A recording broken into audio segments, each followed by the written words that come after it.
পৰম ভক্তিভাজন বাপসকল আইসকল,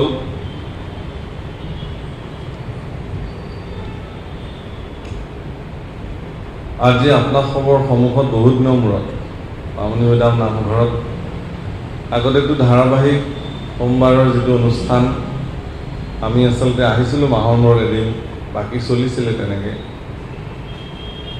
মাজতে অকণমান বৈশ্বিক মহামাৰী ক'ভিডে অকণমান বাধা দিলে।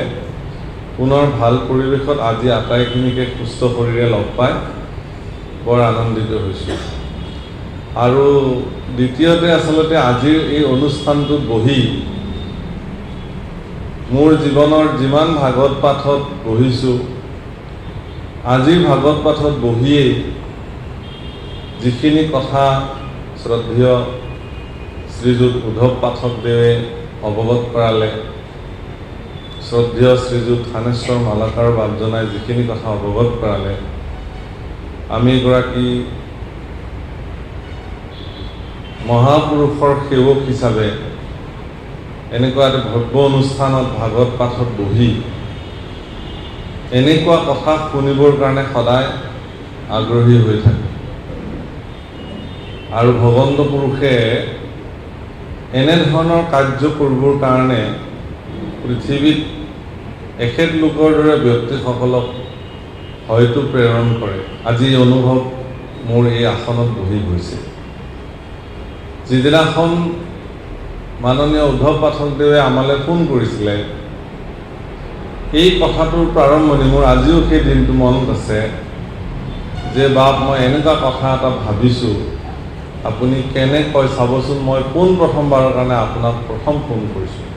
আৰু এনেহে দৈৱক্ৰমাত সেইখিনি সময়ত আমি সত্ৰৰ দিব্য গুৰুআসনৰ সন্মুখত নাম জপ কৰি আছিলোঁ। ঠিক নাম জপ কৰি উঠাৰ পিছতেই তেখেতৰ ফোনটো আহিছিলে আৰু মই ফোনটো ধৰি কৈছিলোঁ যে বাপ, বৰ উত্তম কথা এটা আপুনি চিন্তা কৰিছে যে গুৰুজনাৰ কাৰণে এনেকুৱা ত্যাগ, গুৰুজনাৰ কাৰণে এনেকুৱা কথা চিন্তা কৰিব পৰা ব্যক্তি সমাজত অতি প্ৰয়োজন হৈছে। বাৰু যি কি নহওক, তেখেতৰ আমন্ত্ৰণ ক্ৰমে আহ্বান ক্ৰমে অসমৰ যিকেইগৰাকী ব্যক্তি ইয়াত এই শংকৰ মাধৱ ট্ৰাষ্টত গোটেইখিনি মানে সন্মিলিত হ'ল, আটাইখিনি ব্যক্তিয়ে গুৰুজনাৰ একান্ত সেৱক। সমাজত তেখেতলোকৰ অনেক ত্যাগ আৰু অৰিহণাৰ উৎকৃষ্ট উদাহৰণ আছে। আৰু সেইসকলৰ প্ৰয়াস আৰু প্ৰচেষ্টাত খুব কম সময়ৰ ভিতৰত অনুষ্ঠানটোৱে বিশেষভাৱে গতি কৰিছে। সেয়াও গুৰু কৃপা বুলি আমি ভাবি লৈছোঁ। কাৰণ ইতিমধ্যে উৰিষ্যাত শ্ৰীমন্ত শংকৰদেৱ প্ৰকল্প, পুৰী প্ৰকল্প, আমি তাৰ সুফল পাইছোঁ। আজিও অসমৰ মানুহ গ'লে নিৰ্বিঘ্নে আমাৰ এডোখৰ জেগা আছে বুলি তালৈকে বুলি যায়, বুকু ডাঠ কৰি। গতিকে ভাৰতবৰ্ষৰ অন্যান্য তীৰ্থসমূহত আমি এতিয়া যাওঁ, দেখোঁ যে এইবাৰে মোৰ এটা যোৱা মাহত মোৰ এটা বিশেষ 3দিনীয়া এখন বৈঠক আছিলে সৰ্বভাৰতীয় পৰ্যায়ত। আৰু সেই বৈঠকখনত গোটেই ভাৰতবৰ্ষৰ পৰা প্ৰতিনিধিসকল উপস্থিত আছিল আৰু অসমৰ পৰা ময়ো উপস্থিত আছিলোঁ। তাত মই থাকিলোঁ কৰ সেৱকপুৰম বুলি এডোখৰ স্থানত, য'ত অশোক সিংঘলজীৰ মেমৰি ট্ৰাষ্ট তাতে আছে। কিন্তু মই দেখিছিলোঁ যে ভাৰতবৰ্ষৰ অন্যান্য প্ৰান্তৰ পৰা যিসকল লোক আহিছে, তেওঁলোকে কিন্তু অযোধ্যাত ৰাম জন্মভূমি, ৰাম মন্দিৰৰ আশে পাশে তেখেতলোকৰ নিজৰ নিজৰ আশ্ৰমলৈ তেওঁলোক গৈছে। কিন্তু একমাত্ৰ দুৰ্ভগীয়া মানুহটো ময়ে তাতে অসমৰ পৰা, যে মোৰ তাতে অযোধ্যাত নিজৰ বুলিবলৈ ক'তো যাবলগীয়া মোৰ জেগা নাই। তাত এখন সত্ৰ নাই, তাত কোনো ধৰণৰ শংকৰদেৱ মাধৱদেৱৰ নামত একো এটা অনুষ্ঠান তাত নাই।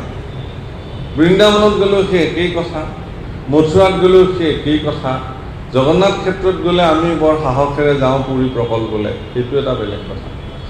গতিকে সেইদিনাখন সৰজু তীৰ্থত স্নান কৰি, মকৰ সংক্ৰান্তিৰ দিনাখন সৰজু তীৰ্থত স্নান কৰি মই ভগৱন্ত পুৰুষক প্ৰাৰ্থনা কৰিছোঁ সিদিনাখন যে হে প্ৰভু, গুৰুজনাৰ নামতো যদি এনেকৈ ভাৰতবৰ্ষৰ প্ৰতিখন তীৰ্থতে, তীৰ্থস্থানৰ আশে পাশে এটা এনেকুৱা স্থান নিৰ্মাণ হওক যিটো স্থানত অসমৰ মানুহে নিজৰ বুলিবলৈ এডোখৰ জেগালৈ অন্ততঃ ঢাপলি মেলিব পাৰে। আৰু সেই কামত ইতিমধ্যে এই ট্ৰাষ্টে ইতিমধ্যে ক্ষীপ্ৰ গতিৰে আগবাঢ়িছে।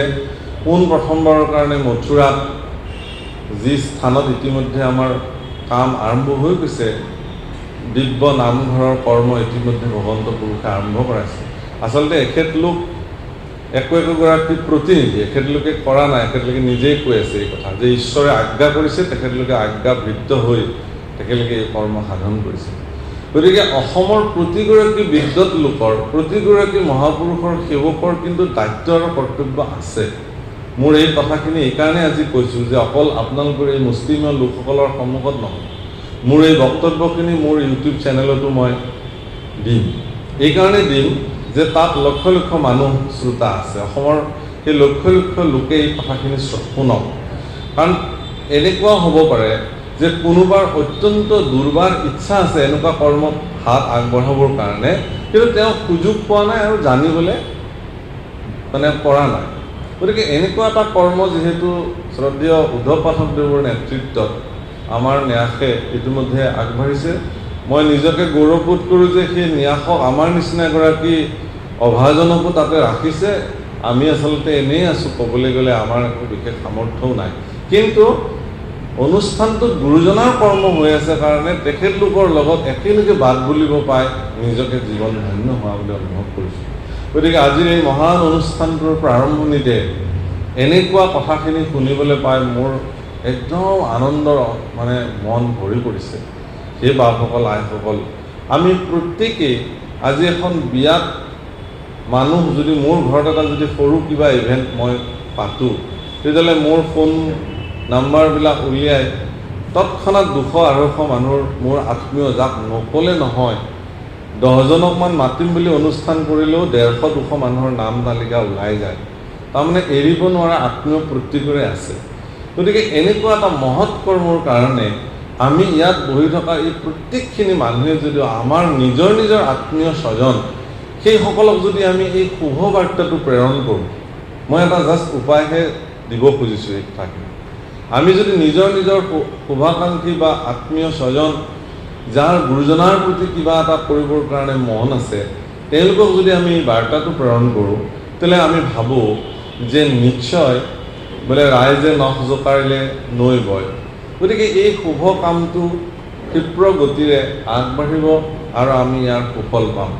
গতিকে ভাৰতবৰ্ষত মোৰ মহাপুৰুষ কৃপাল গুৰুজনাই যি যি স্থানত এবাৰকে দুবাৰ ভাৰতবৰ্ষ ভ্ৰমণ কৰিছিল, তীৰ্থস্থানসমূহত তেওঁ ভ্ৰমণ কৰিছিলে, সেই প্ৰত্যেকটো তীৰ্থস্থানতে এই ন্যাসৰ জৰিয়তেই একোটা তেনেকুৱা আশ্ৰম বা নামঘৰ বা সত্ৰ লেখীয়া একোটা থিতাপি ল'ব পৰা, গৈ খোজ দি পেলাই নিজকে নিৰাপদ অনুভৱ কৰিব পৰা এডোখৰ স্থান এই ন্যাসে নিৰ্মাণ কৰি তোলক। এই ভাগৱতৰ আসনৰ পৰাই ভগৱন্ত পুৰুষৰ চৰণ চিন্তি এই বাক্য প্ৰদান কৰিলোঁ। আৰু সকলোৱে এই শুভ কাৰ্যত হাত আগবঢ়াওক। আমি উচ্চস্বৰে হৰিধ্বনি কৰিছোঁ, আপোনাসৱে সকলোৱে উচ্চস্বৰে হৰিধ্বনি কৰক, আইসকলে উৰুলি ধ্বনি কৰক, এই কাৰ্য যেন সাফল্যমণ্ডিত হয়। জয় কৃষ্ণ প্ৰভুক স্মৰণ কৰি হৰি বল, হৰি বল, হৰি বল, আৰু হৰি বল। হৰি হৰা গুৰু কৃপা। সকলো নিগম কল্পত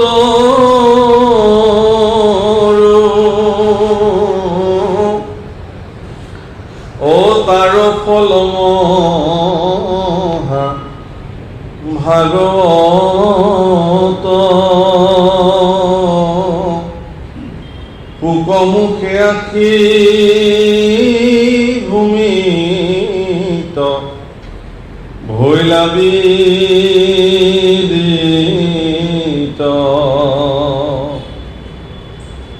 ৰসত চতুৰ যিটো জন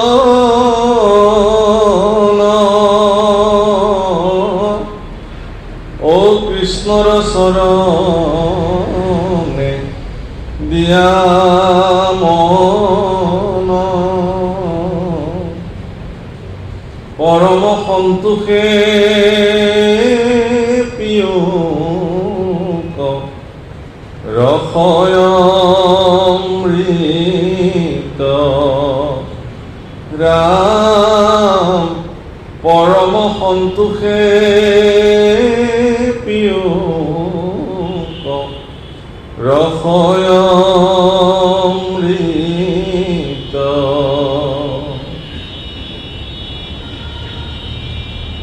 হীৰা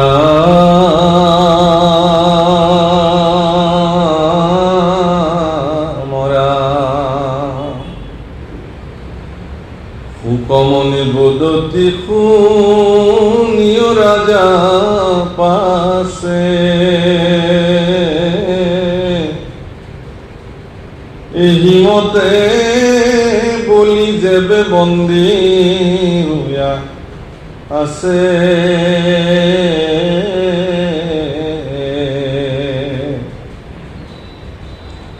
ৰাম নষ্ট হইলা প্ৰতাপ শিল স্বৰ্গ সুখ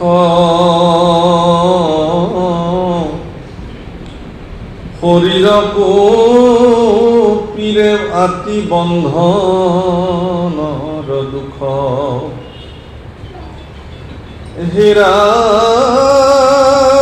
নাহি বন্ধু বান্ধৱে ৰিলা নিৰন্তৰে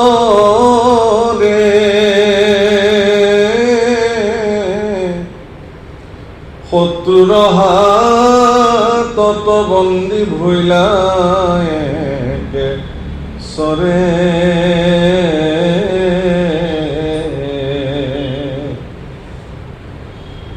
রাম ভার্যা ব্যতীর একে আন নাহিকে সহায়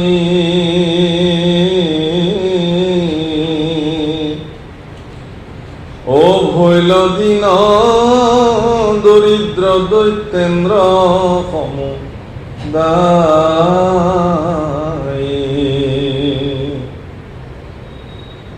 সকলে সৰ্বস্ব হৰি কাঢ়ি লৈলা চলে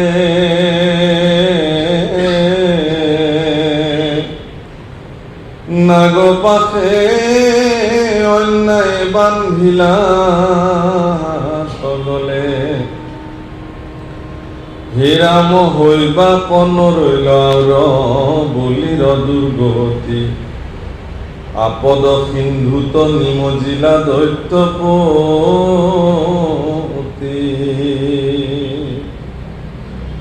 গৰুৰে গৰ্জন্ত আতি থাক থাক বুলি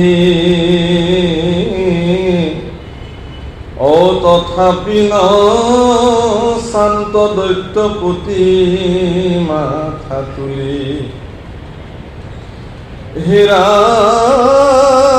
মহন্ত পুৰুষ ধৈৰ্য খালি বলি ৰাই আচন্ত দুখ সহি ধৰ্ম পথ চাই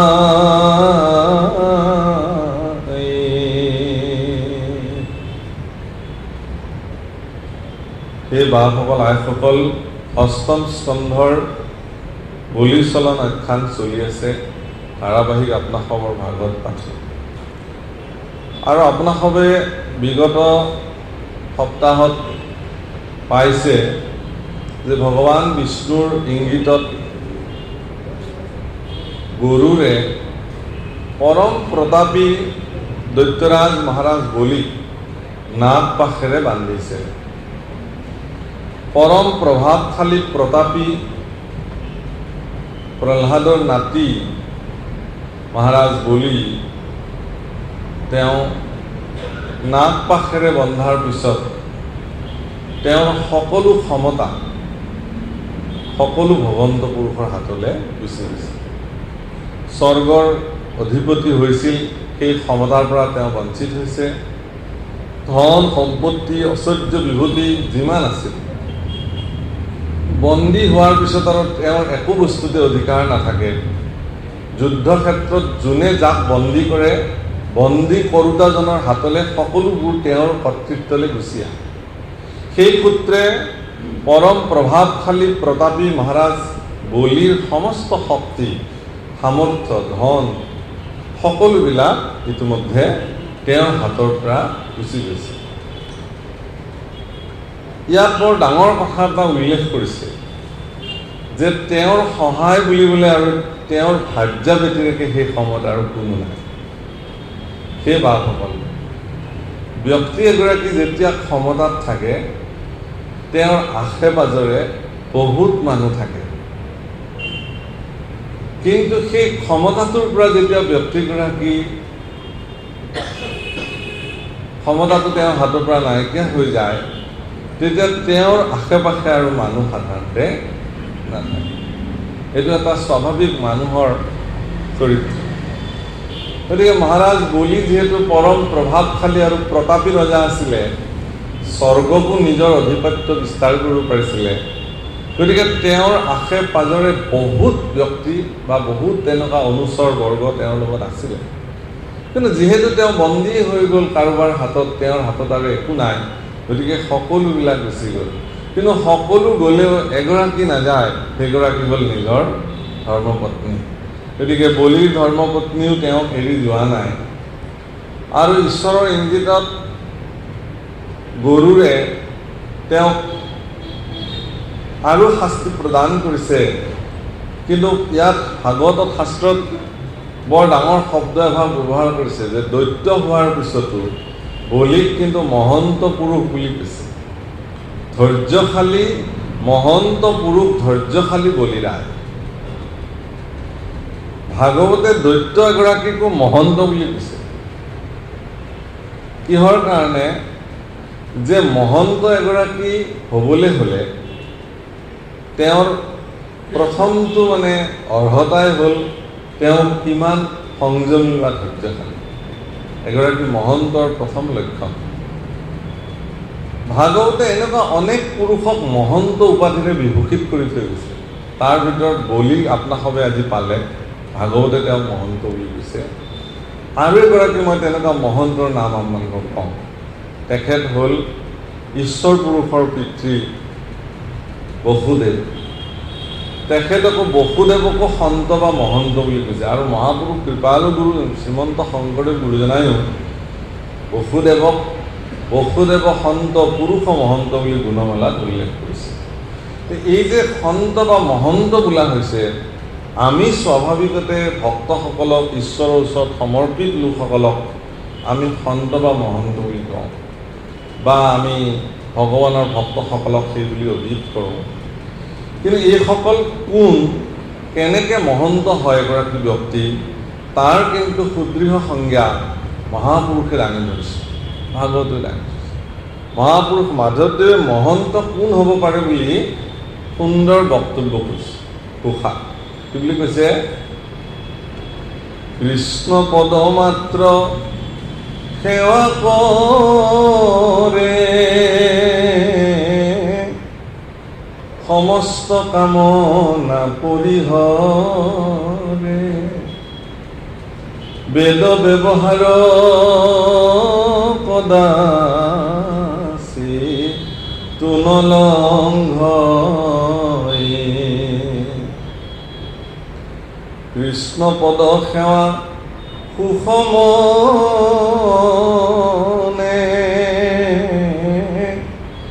কৰে অনুভৱ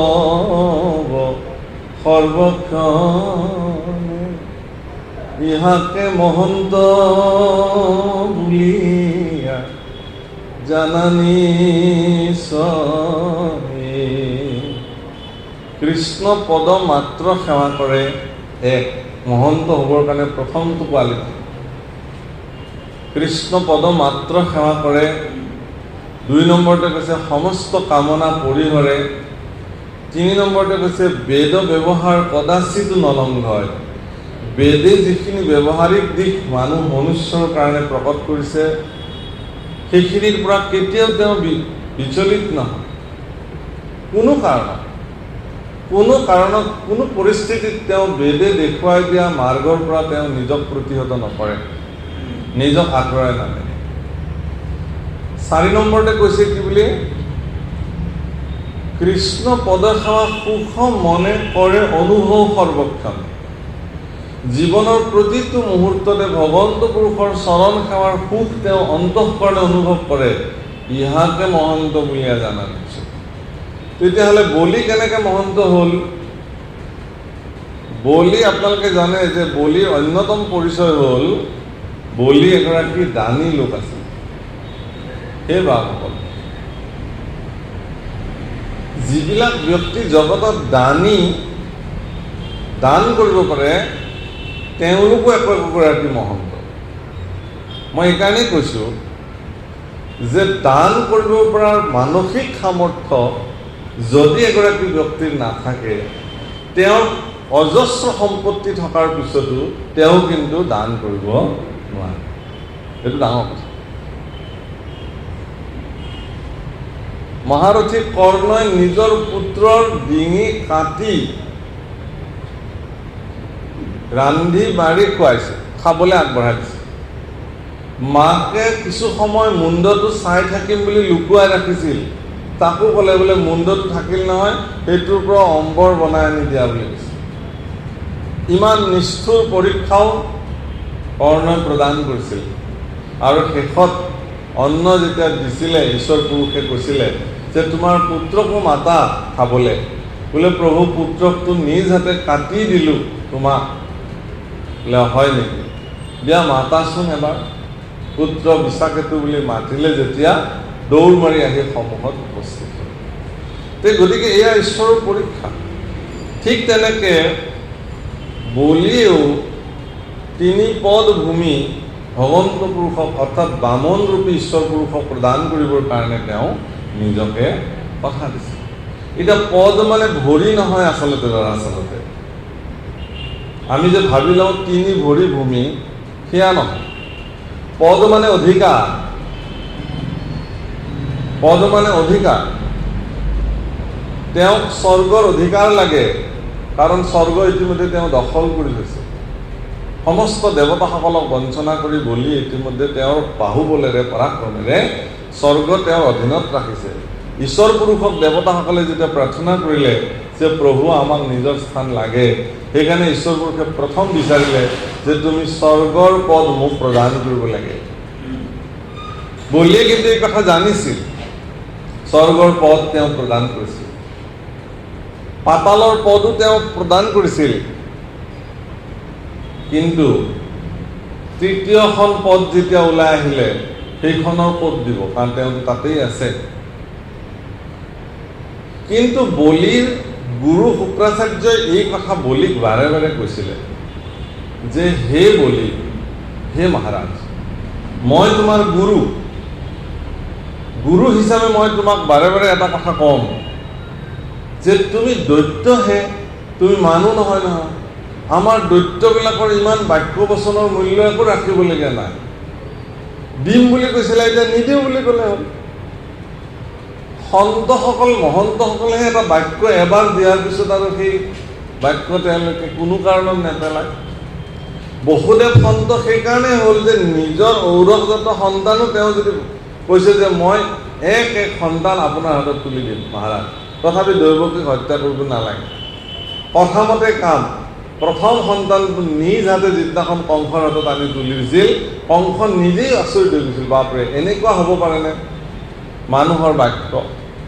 সেইকাৰণে এই যে বাক্য দিলে যে ৰক্ষা কৰিব লাগে, সেইকাৰণে শৰণ পৰ্বত, কায়, মন আৰু বাক্য, এই বাক্যক সন্নিষ্ট কৰি ৰাখিলে গুৰুজনাই যে এবাৰ যদি প্ৰভু তোমাৰ চৰণত সত্য সত্য বিক্ৰয় গ'লো বুলি যদি কথা দিলে, সেই বাক্য কিন্তু নিতান্ত ৰক্ষা কৰিব লাগিব। তো গতিকে বলিও যিহেতু কথা দি থৈ দিলে মই 3 পদ ভূমি দিম, শুক্ৰাচাৰ্যই ক'লে বোলে না, এইজন হ'ল স্বয়ং বিষ্ণু, দেৱতাসকলৰ চিৰবৈৰী, তেওঁ আজি চলনা কৰি তোমাক আচলতে চল কৰিবৰ কাৰণে বামন ৰূপেৰে আহিছে। গতিকে তুমি তেওঁক দিয়া বচন নুশুনিলেও কোনো অসুবিধা নাই।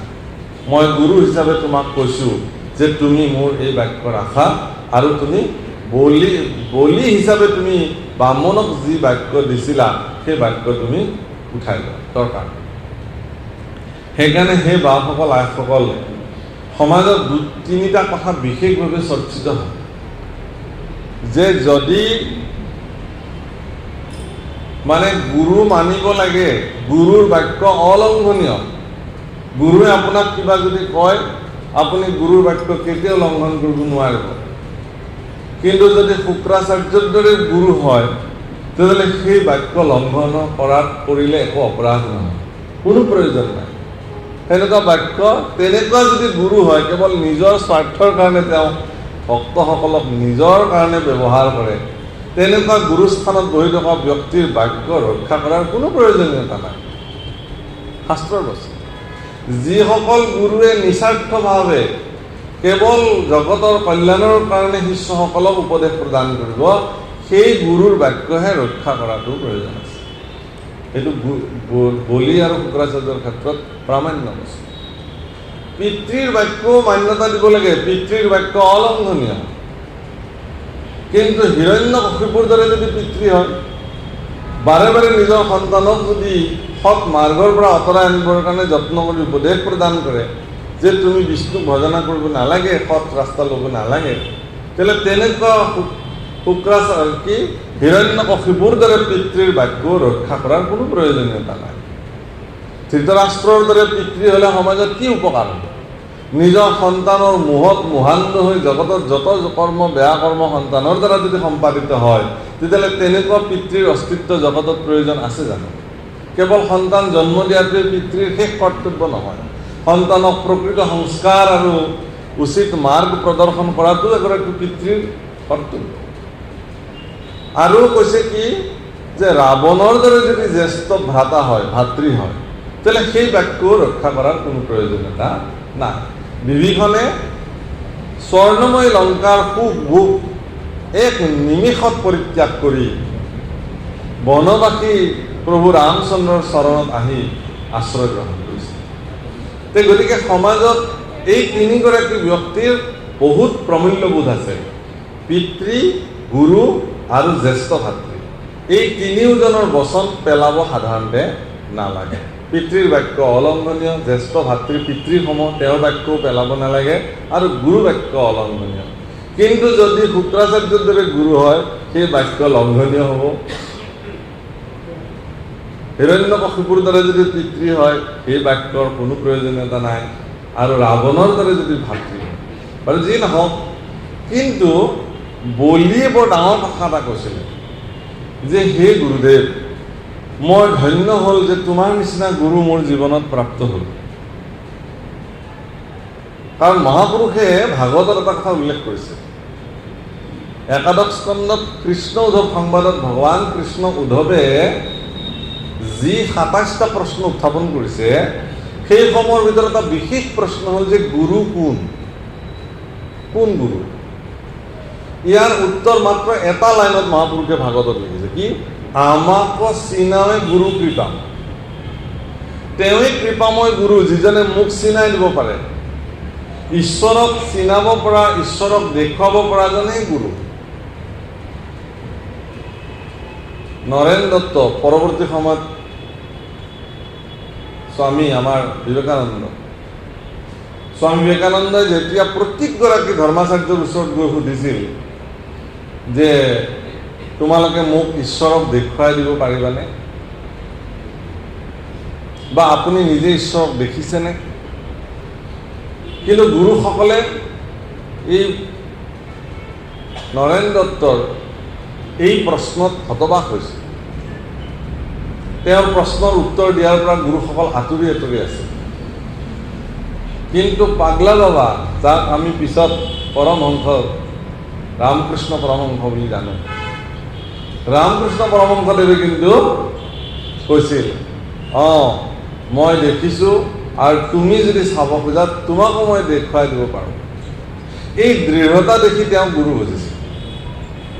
মহাপুৰুষ শ্ৰীমন্ত শংকৰদেৱ গুৰুজনাই মানুহক মুখেৰে ক'বলগীয়া নাই, অৱনিশি চাৰি বেদ বিচাৰি বেকত কৰোঁ হৰিনাম, দিনে ৰাতিয়ে বেদ আদি বিচাৰ কৰি এক ঈশ্বৰ কৃষ্ণ দৈৱকীনন্দন কৃষ্ণক শ্ৰেষ্ঠ ভজন্য ঈশ্বৰ হিচাপে স্বৰূপাৰ্থত দেখুৱাইছে। গীত মাত পদ ছন্দ পয়াৰ বিভিন্ন প্ৰকাৰেৰে বৌদ্ধিক জগতত, সাংস্কৃতিক জগতত, আধ্যাত্মিক জগতত সকলো ফালৰ পৰা মহাপুৰুষে ঈশ্বৰ পুৰুষ নিৰ্ণয় কৰি থৈ গৈছে। গতিকে তেনেকুৱা সামৰ্থ্যশালী গুৰু মহাপুৰুষ শংকৰদেৱক যদি অসমীয়া জাতিয়ে গুৰু নভজে, তে ইয়াতকৈ আৰু দুৰ্ভাগ্যৰ কথা কি হ'ব পাৰে? আমাৰ মালাকাৰদেৱে কৈছে তেওঁৰ বক্তব্যত যে কোনোবাই এশৰণ নল'বও পাৰে, কোনোবাই এশৰণ নল'বও পাৰে, কিন্তু শংকৰদেৱক তেওঁ অন্তঃকৰণে এগৰাকী সৰ্বশ্ৰেষ্ঠ গুৰু হিচাপে মান্যতা কৰে। তেনেকুৱা ব্যক্তিকো আমাৰ প্ৰয়োজন আছে। আৰু সেই ব্যক্তিগৰাকীক শংকৰদেৱে দেখুৱাই দিয়া আদৰ্শত ভজিবৰ কাৰণে কিবা এটা মাধ্যম তেওঁক দেখুৱাই দিয়াৰ প্ৰয়োজনীয়তা আছে, কিন্তু কাৰণ তেওঁ জানিব ক'ৰ পৰা, সংস্পৰ্শত আহিলেহে জানিব। গতিকে বলিও এই কথাটো কৈছিল যে হে গুৰুদেৱ, তুমি আচলতে মোৰ কৃপালু গুৰু, এইজনেই যে স্বয়ং ঈশ্বৰ, জগতৰ ঈশ্বৰ, তুমি মোক দেখুৱাই দিলা, চিনাই দিলা, মই নহ'লেতো চিনিয়ে নাপালোহেঁতেন। যাৰ একনিকা চৰণৰ ৰেণু ল'বৰ কাৰণে যোগীসকলে যুগ যুগ তপস্যা কৰি থাকে, সেই যদি জগতৰ ঈশ্বৰ স্বয়ং বিষ্ণু অৱতাৰ লৈ ইয়াত মোৰ ওচৰলৈ আহিছে, গতিকে এখেতৰ তৃতীয় চৰণ মই মোৰ শিৰত দিবৰ কাৰণে মই এই মুহূৰ্তত সংকল্প ল'লোঁ।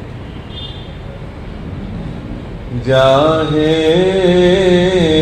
শৰণ ৰেণু যোগীন পাই,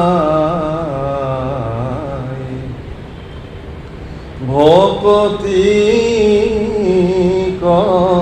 বলে তাকো বন্ধন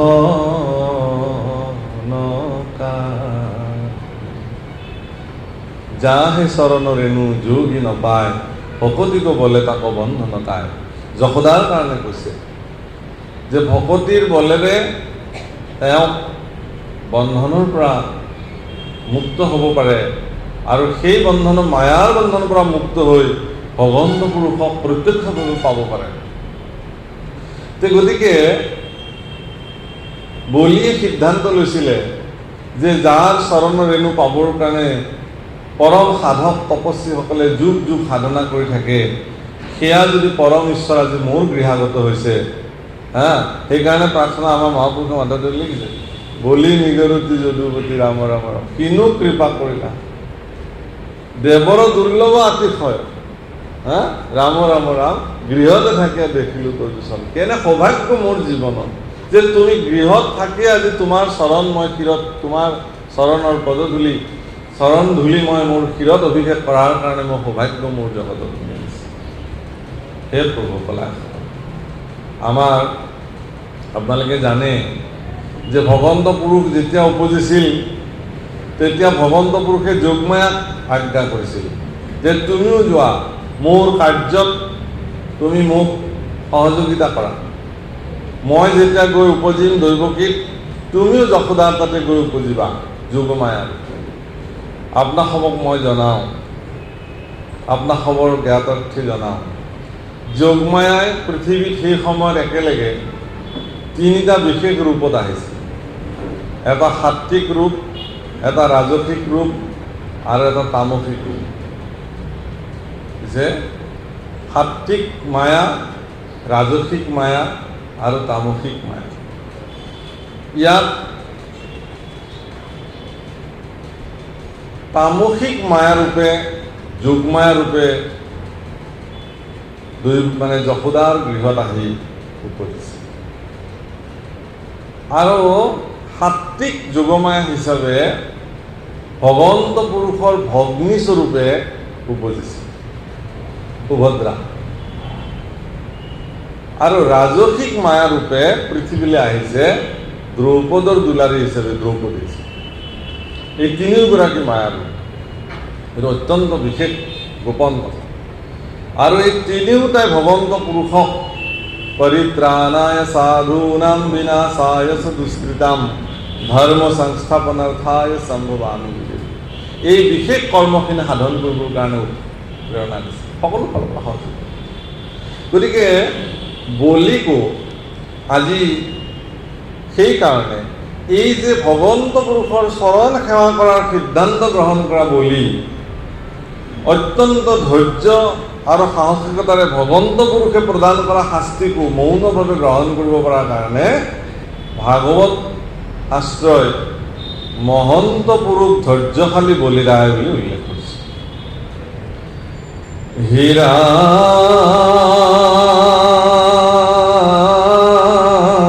মৰা হেন দেখি বামনৰ গৈলা ক্ৰোধ গৈলা জ্বলি ডাকিয়া বুলন্তৰে দুৰাচাৰ বুলি তিনি পদ ভূমিক উৎসৰ্গী দিলি দান দুই পদ পাইলো দেশ প্ৰত্যক্ষ প্ৰমাণ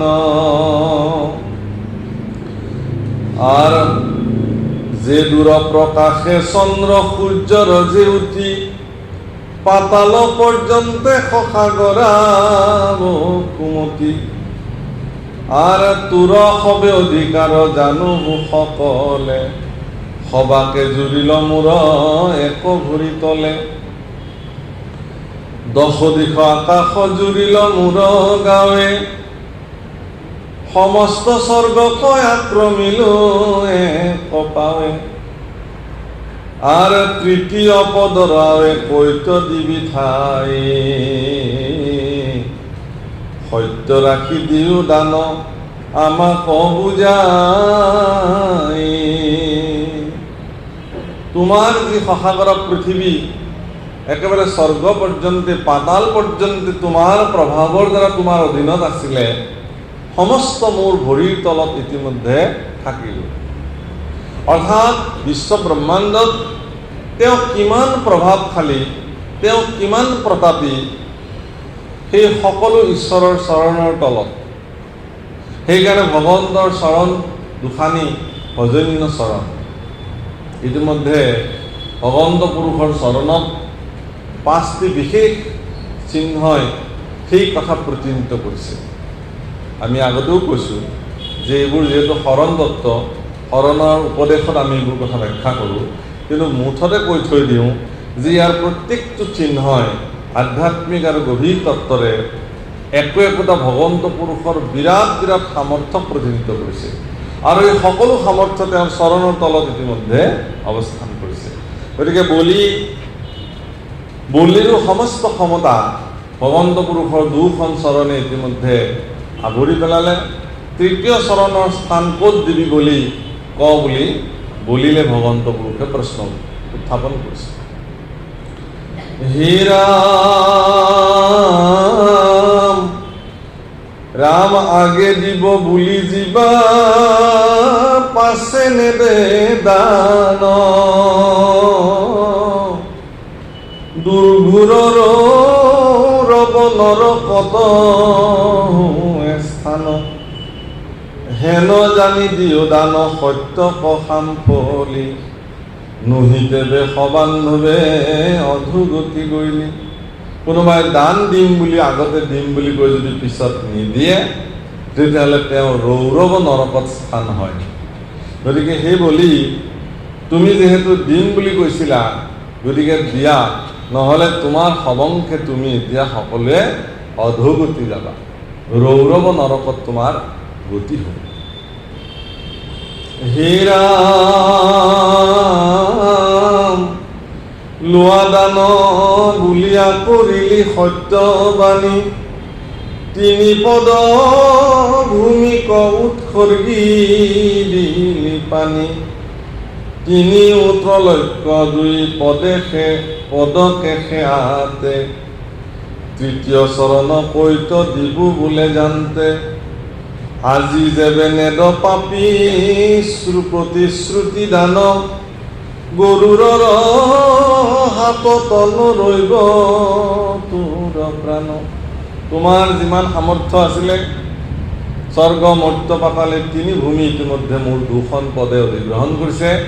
গতিকে তুমি তৃতীয় পদ যদি নিদিয়া তেতিয়াহ'লে তোমাৰ কিন্তু অধোগতি হোৱাটো নিশ্চিত। অধোগতিটো দূৰৰ কথা, তুমি এতিয়া গৰুৰৰ হাতত তোমাৰ প্ৰাণ যোৱাটো নিশ্চিত। হে ৰাম,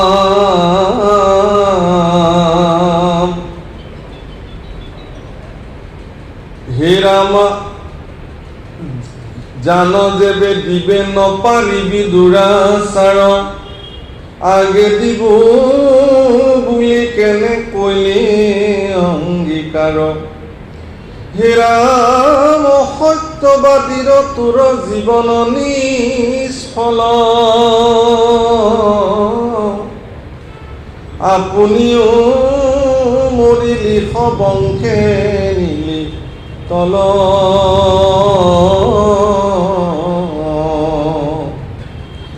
ৰাম হেন জানি তোক আজি গ্ৰাসিলে কপাপে, মোক দান নিদিয়ে ৰাই যাইবে কাৰো বাপে।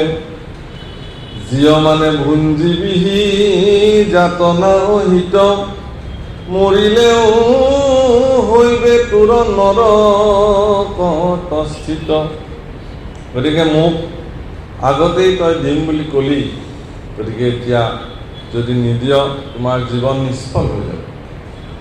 জীয়াই থাকিলেতো অনেক যন্ত্ৰণা ভুগিবই লাগিব আৰু মৃত্যুৰ পিছতো তোমাৰ নৰক গতি হ'ব। গতিকে তুমি যি দিম বুলি কৈছিলা সেয়া তুমি দিয়া। আর নমাতিয়া চখ কেনে লতক অসুৰ, আজি তোৰ সকলে ভাৱনা কৰোচুৰ। অনেক নিষ্ঠুৰ বুলি গৰ্জন্ত বামনে, শুনিয়া আচন্ত দৈত্যপতি ধৈৰ্যমানে। ঈশ্বৰ পুৰুষে অনেক ভাষাৰে তেওঁক ভৎসনা কৰিছে আৰু তেওঁ মৌনভাৱে শুনি আছে। মৌনভাৱে শুনাৰ কাৰণো আছে, নোহোৱা নহয়। ভাগৱত শাস্ত্ৰই কিছুমান বাস্তৱিক জ্ঞান আমাক দিবলৈ যায়। প্ৰভুসকল, ভাৰতবৰ্ষৰ অন্যান্য প্ৰান্তত এনেকুৱা অনেক দানী পুৰুষ আছে যি ঈশ্বৰৰ কৰ্মত তেওঁলোকে দান কৰে, কিন্তু সেই দান যে তেওঁ কৰিছে কোনেও যাতে ঘুণাক্ষৰেও নাজানে তাৰ তেনেকুৱা ব্যৱস্থাৰেহে তেওঁলোকে দান কৰে। অসমত তেনেকুৱা এটা নজিৰ অলপতে ঘটিছে। বৰদোৱা থানত প্ৰণামী পাত্ৰত কোনোবাই 40 তোলা সোণ দি থৈ গৈছে, মানে গৰাকীবিহীনভাৱে। মানে কৈছে যে প্ৰত্যেকটো গুৰু আসনৰ চাৰিওটা খুৰাতে 10 তোলাকে সোণ বন্ধাই দিবলৈ লিখি দিছে। দক্ষিণ ভাৰতৰ ফালেও এনেকুৱা দেখা যায় যে বহুত মানুহে ৰাতিয়ে মনে মনে দি থৈ গুচি যায়। বহুত সোণৰ মানে অলংকাৰ, ধন টকা পইচা মনে মনে দি থৈ যায়। আমাৰ অসমীয়াতো এষাৰ কথা আছে, বোলে সোঁহাতে দিয়া দান বাওঁহাতে জানিব নালাগে। কবিৰ দাসে বাণী কৰিছে বোলে, মাংগ উচিছে যো দেখ খুচিছে और कहे ना কিচিছে। আমাৰ কিন্তু অসমত বিশেষভাৱে দাতাসকলৰ এটা বিশেষ মানসিকতা আছে। সকলোৰে নাই বাৰু, কিছু সংখ্যকৰ দেখা যায়। মই এই উদাহৰণ আগতো দিছোঁ, আজিও দিওঁ, যে নামঘৰত চিলিং ফেন নিদিয়ে এজন মানুহে। কিয় নিদিয়ে? বোলে এইখন ঘূৰি থাকিলে মোৰ নামটো দেখোন কোনেও গমেই নাপাব, কাৰণ পাখীখনতহে দাতা মোৰ নামটো লিখা থাকিব। গতিকে ফেনখন যেতিয়া ঘূৰি থাকিব তেতিয়া মই যে এইখন ফেন দিছিলোঁ কোনে গম পাব। আৰু এনেকুৱা বহুত মানুহ আমি লগ পাওঁ যে বাপ আপুনি যে বহিছিলে খুঁটাটোত, নামঘৰৰ ডাঙৰ খুঁটাটোত, সেইটো আমি দান দিয়া। আমি মানে কোনে দিছিলে? বোলে আমাৰ আটাই দিছিলে। বা আটাইকে দিছে, তেওঁৰ বাপেকেও দিয়া নাই, এতিয়াও সেইটো আমি দিয়া বুলি টানটো আছে। এই মই দিছোঁ বুলি টানটো বোলে যেতিয়ালৈকে থাকে তেতিয়ালৈকে সেইটো বোলে দানতেই নপৰে বুজিছেনে অবাবত অকথাত আমি অনেক টকা খৰচ কৰোঁ গাতেই নালাগে খুব সন্তুষ্টি ল'ব একো নহয় আৰু গৈছে কিন্তু কোনোবাই যদি পালনামৰ কাৰণে ঘৰত আহিছে কিবাকে আৰু অলপমান ওলাই পৰে আৰু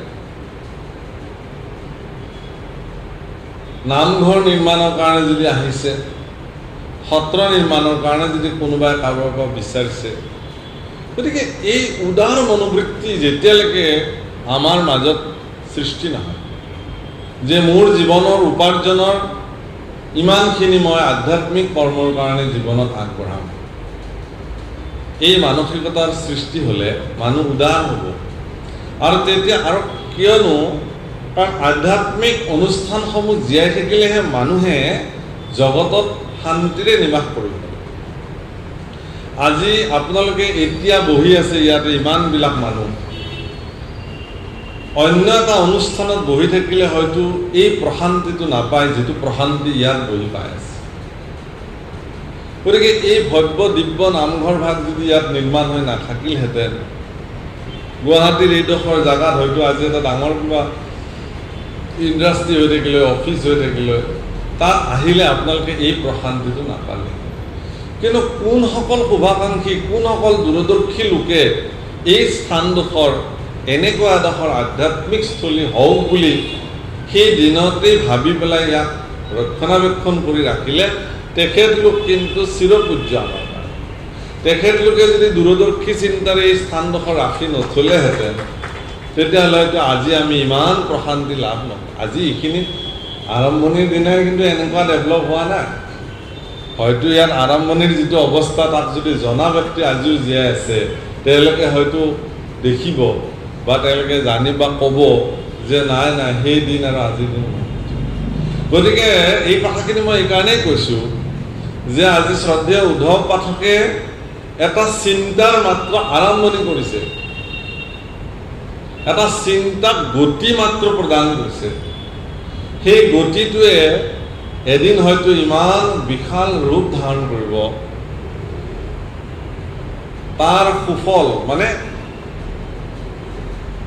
বোধিবৃক্ষৰ গুটিটোহে কোনোমতে খন্তিখনেৰে খুচৰি ৰুই থৈ দিলে লাহেকে এতিয়া অংকুৰণ মেলিছে এতিয়া আমাৰ বহুত কষ্ট হ'ব তাক বেৰি কুৰি পানী সাৰ দি কোনোমতে অনিষ্ট নহ'ব পৰাকৈ অকণমান যেতিয়া উঠিব তাৰ ছাঁত যেতিয়া আমি 2-4জন গৈ জিৰাম শান্তি পাম আৰু এদিন সেই বৃক্ষই এনেকুৱা বোধিবৃক্ষলৈ ৰূপান্তৰ হৈ যাব য'ত লক্ষ লক্ষজনে গৈ তাত জিৰাব তেনেকুৱা অনেক জিৰণিৰ বোধিবৃক্ষ অনেক তেনেকুৱা বৃক্ষ নিৰ্মাণ হ'ব ভাৰতবৰ্ষত গতিকে এই অংকুৰণক আমিবিলাকে সকলোৱে পুনৰ মানে এইটো সহযোগিতা আগবঢ়াবলৈ মই বাৰে বাৰে আজিৰ অনুষ্ঠানটোৰ মাজেৰে এই কথাখিনি বাৰে বাৰে আপোনাক সকলোৱে নিবেদন কৰিছোঁ কাৰণ কিয় আপোনাক খবৰ এই মানসিকতাটো আছে আপোনাক খবৰ এই সজ্জনসকলৰ এই মানসিকতা নিশ্চয় আছে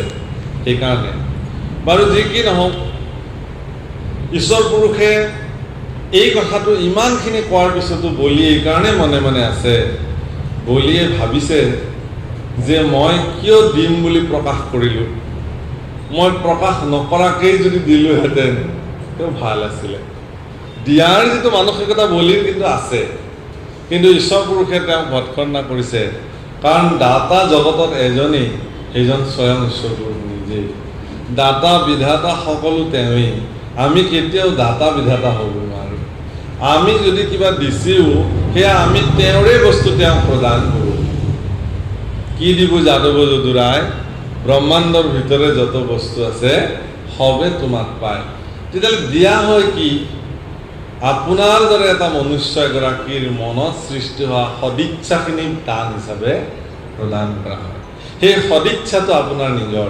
দ্ৰব্যখিনি কিন্তু সেয়াও ভগৱন্তৰে আপোনাক দিবৰ কাৰণে ভগৱানে সামৰ্থ্যশালী কৰি তুলিছে আৰু সেই সামৰ্থ্যশালী কৰি তোলাৰ কাৰণে আপুনি দিবলৈ পাৰিছে গতিকে আমাৰ সত্ৰ শ্ৰী শ্ৰী উত্তৰ বেতনা শংকৰদেৱ সত্ৰ আমাৰ আপোনালোকৰ মাজত আমাৰ ট্ৰাষ্টতে আছে আমাৰ শ্ৰদ্ধেয় কুশান চৌধুৰীদেৱ তেখেতে যেতিয়া যায় তেতিয়া 6টা কাঠৰ খুঁটাৰ ওপৰত তেনেকুৱাকৈ টিং কেক জ্বলাব বা কিন্তু তেখেতলোকে যেতিয়া সদিচ্ছাৰে কাম কৰিলে এই সত্ৰ লাহে লাহে এটা বিশেষ ৰূপ লৈছে আৰু ভগৱানৰ কৃপাত আজি এক ভব্য সত্ৰ হিচাপে প্ৰতিষ্ঠা লাভ কৰিবৰ কাৰণে লাহে লাহে আগবাঢ়িছে গতিকে সকলো ক্ষেত্ৰতে মনুষ্যসকলৰ ব্যক্তিসকলৰ সদিচ্ছাটো মূল কথা সেইকাৰণে আমাৰ পূজ্যপাত মোৰ চলা জনা অধিকাৰ প্ৰয়াত শ্ৰী শ্ৰী সুশীলদেৱ মহন্ত প্ৰভুশ্বৰৰ সৎ মানসিকতা আৰু সদিচ্ছায়ো সেই অনুষ্ঠানটো গঢ় লৈ উঠাত সহায় কৰিছে গতিকে অসমৰ প্ৰত্যেকটো তেনেকুৱা আধ্যাত্মিক অনুষ্ঠান আনকি আমি তাতকৈ দূৰলৈ ভাবি পেলাই অসমৰ বাহিৰতো তেনেকুৱা একোটা ভব্য অনুষ্ঠানৰ যদি আমি জন্ম দিব পাৰোঁ সৃষ্টি কৰিব পাৰোঁ তেতিয়াহ'লে হয়তো গুৰুজনা খুব সুন্দৰকৈ ভাৰতবৰ্ষৰ প্ৰতিগৰাকী মানুহৰ মনতেই ঠাই ল'ব যি কি নহওক এই ধৰণে ভৎখৰ্ণা কৰিছে ইয়াৰ পিছত মানে কৈছে হীৰা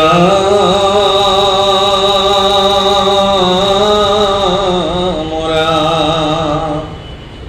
মহন্ত পুৰুষ ধীৰ গম্ভীৰ সাগৰ বিষ্ণুক সাদৰী হেন দিলন্ত উত্তৰ ত্ৰৈলোক্যৰ লক্ষ্মী মূৰ কাঢ়ি লৈলা চলে গৰুৰৰ পাশে বান্ধি থৈলা হাতে গলে নগনুই খবৰ দুখক গাৱে সহে বুলিলা সত্যবাদী সে দুখে দহে হে প্ৰভু মোৰ ত্ৰৈলোক্যৰ সম্পত্তি তুমি কাঢ়ি ল'লা আৰু অত্যন্ত চলেৰে মোক এতিয়া বান্ধি থৈ দিছা হাত ভৰি লৰাব নোৱাৰাকৈ নাক পাশৰ দ্বাৰা তাত মোৰ কোনো দুখ নাই কাৰণ এই সমগ্ৰ দুৰ্যোগ মোৰ শৰীৰে সহন কৰিছে কিন্তু তুমি যে মোক অসত্যবাদী বুলি ক'লা এই দুখটোহে মই কিন্তু সহিব পৰা নাই হে প্ৰভু মই কিন্তু অসত্যবাদী নহয়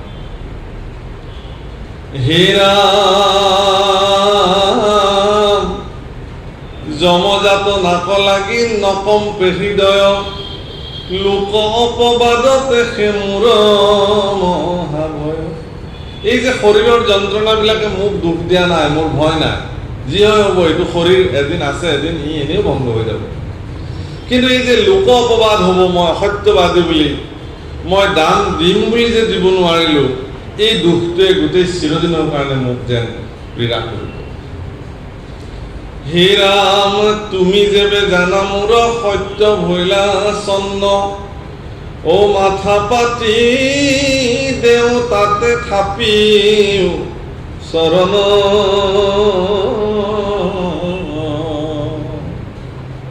হে প্ৰভু তুমি যেতিয়া কৈছাই মোৰ সত্য এতিয়া চন্ন হ'বলৈ গৈ আছে মই যে এগৰাকী বাক্য ৰক্ষা কৰিব পৰা মানুহ এই কথাটো চন্ন হ'বলৈ গৈ আছে লোক অপবাদ হ'বলৈ গৈ আছে গতিকে মোৰ হাত ভৰি সকলো যিহেতু তুমি বান্ধি থৈছা হে প্ৰভু ত্ৰৈলোক্যৰ সমস্ত সম্পত্তি তুমি যিহেতু লৈয়ে পেলালা গতিকে দিব লগা মোৰ এটাই বস্তু আছে মোৰ মাথাটোকে মই পাতি দিওঁ তাতেই তুমি তোমাৰ তৃতীয় চৰণ থৈ তুমি মোক গ্ৰহণ কৰা হে প্ৰভু কিমান সমৰ্পিত মনোবৃত্তি হ'লে এজন ব্যক্তিয়ে নিজৰ মাথা ভগৱানৰ চৰণত অৰ্পণ কৰিব পাৰে ধেমালি কথা কিমান সামৰ্থ্যশালী হ'ব লাগিব কিমান তেওঁ ধৈৰ্যশালী হ'ব লাগিব আৰু কিমান প্ৰতাপী তেওঁ যে এগৰাকী প্ৰতাপী তেওঁ যে এগৰাকী ধীৰ স্থিৰ তেওঁ যে এগৰাকী পৰম সত্যবাদী লোক দানী লোক তাৰ প্ৰমাণ তেওঁ নিজৰ শিৰ প্ৰদান কৰিছে ভগৱান হে প্ৰভু মই মোৰ শিৰ পাতি দিলোঁ তুমি এইটোকেই লোৱা এইটোক আমাৰ গীতাত অৰ্জুনৰ আগত কৈছে सर्वधर्मानं परित्यज्य माम एकम शरणं व्रज अहम त्वाम सर्व पापेभ्यो मोक्षयामि मा शुचि তুমি সমস্ত ধৰ্ম পৰিত্যাগ কৰি তুমি মোৰ শৰণত শৰণ গ্ৰহণ কৰা গতি কৰা তাৰ কাৰণে যদি তোমাৰ কিবা পাপ হয় বুলি ভাবা তাৰ কাৰণে তুমি কিঞ্চিত মানে চিন্তা নকৰিবা তাৰ দায়িত্ব মোৰ হে বাপসকল আইসকল, যি সময়ত কুৰুক্ষেত্ৰৰ ৰণাংগনৰ প্ৰাকক্ষণত অৰ্জুনক প্ৰভু ভগৱন্ত এই জ্ঞান প্ৰদান কৰিছিল, তেতিয়া পৃথিৱীত ধৰ্ম বুলিবলৈ মাত্ৰ এটাই আছিল, সেইটো হ'ল সনাতন ধৰ্ম। দ্বিতীয় বেলেগ একো ধৰ্মই নাছিলে। গতিকে সৰ্বধৰ্মানম বুলি কি বুলি ক'লে? সকলো ধৰ্ম। এইটো ডাঙৰ প্ৰশ্ন। সৰ্বধৰ্মান মানে কি? সকলো ধৰ্ম। আচলতে মানুহৰ শৰীৰত থকা প্ৰত্যেকটো ইন্দ্ৰিয়ৰ নিজা নিজা প্ৰবৃত্তিগত ধৰ্মৰ কথা কৈছে। ব্যক্তি এগৰাকীৰ প্ৰত্যেকটো ইন্দ্ৰিয়ই যেতিয়া স্বতন্ত্ৰ স্বতন্ত্ৰ গতিত গতি কৰিব, তেতিয়া ব্যক্তিগৰাকী অস্থিৰ হৈ থাকে। চকু এটা ক'ব, কাণে এটা ক'ব, মনে এটা ক'ব, হাতে এটা বিচাৰিব, ভৰি এটা, নিজৰে স্থিৰতা নাই। কিন্তু এগৰাকী স্থিৰ স্থিতপ্ৰজ্ঞ ব্যক্তিয়ে তেওঁ সমস্ত ইন্দ্ৰিয়ক বহিৰ্মুখী নকৰে, অন্তৰ্মুখী কৰে। আপোনালোকে মন কৰিব যে ইন্দ্ৰিয়বিলাক যেতিয়া বহিৰ্মুখী হ'ব, প্ৰত্যেকটো ইন্দ্ৰিয়ই নিজৰ নিজৰ গতিৰে গতি কৰিব। কিন্তু ইন্দ্ৰিয়বিলাক যিহেতু বহিৰ্মুখী হ'ব নালাগে, আধ্যাত্মিক দৃষ্টিভংগীৰে আমাৰ প্ৰত্যেকটো ইন্দ্ৰিয়ৰ চিন্তাধাৰা বা তাৰ প্ৰবৃত্তিসমূহক, বৃত্তিসমূহক অন্তৰ্মুখী কৰিলে সি কিন্তু কি হ'ব? এটা নিৰ্দিষ্ট বিন্দুত গোটেইবিলাক আহি লগ লাগিব। এটা বৃত্তৰ কেন্দ্ৰৰ পৰা যদি ৰেখাবিলাক বাহিৰলৈ উলিয়াই দিয়া হয়, সি আৰু কেতিয়াও কোনোডাল ৰেখা কাৰো লগত পৃথিৱীত কেতিয়াও লগ নালাগে। যিমানে বঢ়াই লৈ গৈ থাকিব, সিমানে তাৰ পাৰ্থক্যটো ইডালৰ পৰা আনডালৰ বাঢ়ি বাঢ়ি গৈ থাকিব। এইটো গাণিতিকভাৱে সত্য কথা। কিন্তু তেওঁলোক যদি উভতি আহে, বহুদূৰ গুচি গৈ তেওঁলোক যদি আকৌ সিদ্ধান্ত লয় প্ৰত্যেকে যে নাই আমি আকৌ অন্তৰ্মুখী গমন কৰোঁ, তেতিয়া কিন্তু তেওঁলোকে আহি পেলাই এটা বিন্দুত আহি গোটেইবিলাক লগ লাগি যাব। এই অৱস্থাটোৰ নামে হ'ল একত সমৰ্পিত, এক সত্তাত সমৰ্পণ কৰা। খুব পাতল কথা এটা নহয় যে আপুনি পূজা পাতল নকৰিব, অন্য দেৱ দেৱক নাম শুনিলেই ঘৃণাত নাক কচাব। কাষৰ মানুহ ঘৰে কালী পূজা কৰিছে, কিবা গণেশ পূজা কৰিছে, আপোনাক সৌজন্যতাত মাতিবলৈ আহিছে, আপুনি একদম কৈছে নাই নাই নাই এইবিলাকত আমি নাযাওঁ নহয়, আমি এইবোৰ নামানো। কিয় আপোনালোকে এইবোৰ প্ৰসাদ আনি দিছে, আপুনি কৈছে এইবিলাক লৈ যাওক। এনেকুৱা ধৰণৰ আচৰণ আমাৰ এশৰণীয়া ভকতসকলে আজিকালি দেখুৱাবলৈ আৰম্ভ কৰিছে। এই কথাবিলাকে কিন্তু শংকৰদেৱৰ উদাৰ নীতিটোক আচলতে ভৎখৰ্ণা কৰিছে। আমি এই ক্ষেত্ৰত খুব সজাগ আৰু সচেষ্ট হ'বলৈ প্ৰয়োজন আছে।